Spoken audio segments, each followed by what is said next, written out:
అంటే కుదరదు, మాట్లాడాలి.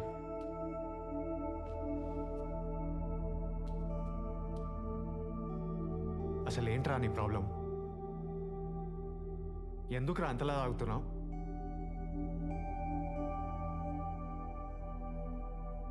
అరే నాకు నాన్న ఎలా ఉంటాడో తెలియదురా. చిన్నప్పటి నుండి నీలో నాన్న చూసుకుంటూ పెరిగాను నేను. నువ్వంటే అంత ఇష్టం రా నాకు.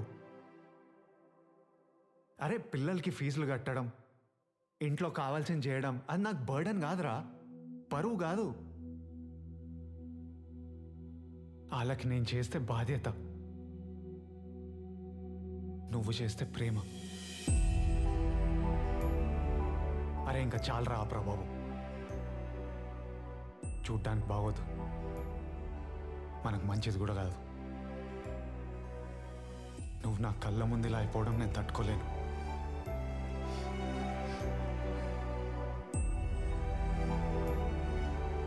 ఆయన ఎవరి మీద రాని కోపం?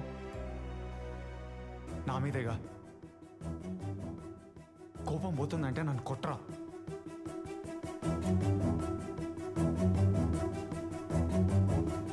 రే నాకు కావాల్సింది నువ్వు నార్మల్ అవ్వడం, మళ్ళీ పుస్తకం పట్టుకోవడం.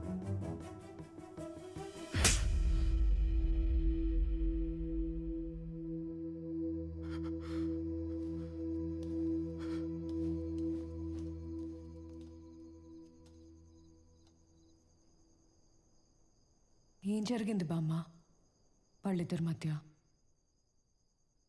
ఏంటిదంతా? మనుషులం కదమ్మా, మర్చిపోతాం. మనం ఎవరికైనా 100 సార్లు మంచి చేసి ఒక్క చెడు మాట అంటే చేసిన 100 పోతాయి. ఏమండి, ఇంటర్వ్యూ ఏమైందండి? ఏం లేదు, అసలు ఆ ప్యానల్ మెంబర్సే కరెక్ట్ కాదు. వాళ్ళు వాళ్ళ తిక్క క్వశ్చన్స్. నెక్స్ట్ ఇయర్ రాస్తాలే. మోయ ఎంతసేపు అయింది వచ్చి? ఏంట్రా నెక్స్ట్ ఇయర్ రాసేది? తెలివైనోడు అని పొగరా, లేదా రాసిన ప్రతిసారి వచ్చేస్తుందని బల్పా? అయినా వాళ్ళు ఏ క్వశ్చన్స్ అడిగితే నీకెందుకురా? మనకు కావాల్సింది జాబ్. నెక్స్ట్ ఇయర్ రాస్తాడంట. ముట్టినది కాకపోతే కాసేదాకా దేక్తానంట నీలాంటోడు. ఫీజులు కట్టి పుస్తకాలు కొంటుంటే తెలుస్తుందిరా. రే రే గోవర్ధన్, నువ్వు ఉండరా. బాధ్యత లేకపోతే ఎలాగా?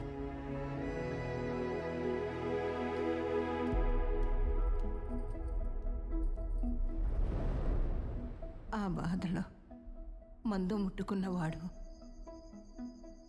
ఆ బాధలో నుంచి బయటకు రాలేదు, ఆ మత్తులో నుంచి బయటకు రాలేదు. ఏ పాపం తెలియని మా చిన్నోడు వాళ్ళ వదిన దగ్గర, పిల్లల దగ్గర దోషిలా బతుకుతున్నాడు. ఏమో వాడికి భయం. ఏదో ఒకరోజు మా ఆయన ఇలా అయిపోవడానికి కారణం మా మరిదేనని వాళ్ళ వదిననుకున్నా, మా నాన్న ఇలా అయిపోవడానికి కారణం మా బాబాయేనని పిల్లలు అనుకున్నా, ఈడు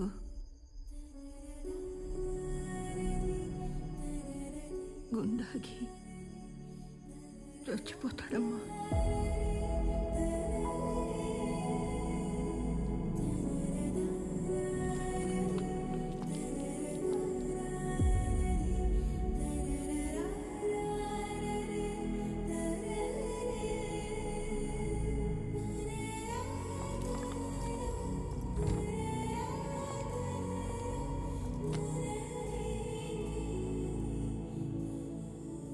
ఎన్నున్నాయి? అది చెట్టుకు ఆకులు ఎన్నున్నాయి లెక్క పెడుతున్నావు కదా?